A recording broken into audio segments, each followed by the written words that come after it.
Ashtanga yoga people have issues and debates about what is traditional yoga.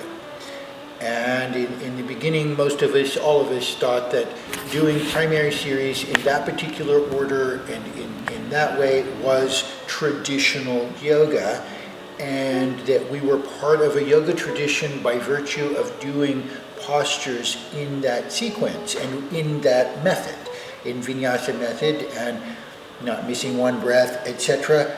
And when you're doing it, it feels like you're doing something traditional, and there's a self-evident experience that we have that tells us that we're plugged into something that's ancient and that's very effective. And so we often debate about whether or not it's okay to vary that sequence or adapt that sequence. And what I orchestrated this year with the conference was to get 8 different nationalities of teachers, all of which have done yoga for many, many years and taught successfully in their culture, in their country, and bring them all together for a class. They're each teaching, different days through the conference, and ask them what traditional yoga means to them, and then have a multicultural international conversation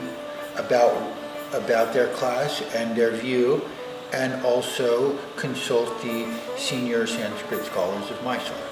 So we're trying to shed light on this subject. And I loved what Dalibor Stedransky said today about, he's like, when I first started yoga, I was really sure, but now I'm not so sure. I don't actually know what traditional yoga means. And I think that I can say the same thing, because if I knew, I wouldn't be asking the question, right? It is a sincere question. We would like to gain insight into this subject. And, from my own side, I would like to try to teach in a way that's supported by the culture and the community from which this yoga came. And I think that that's important.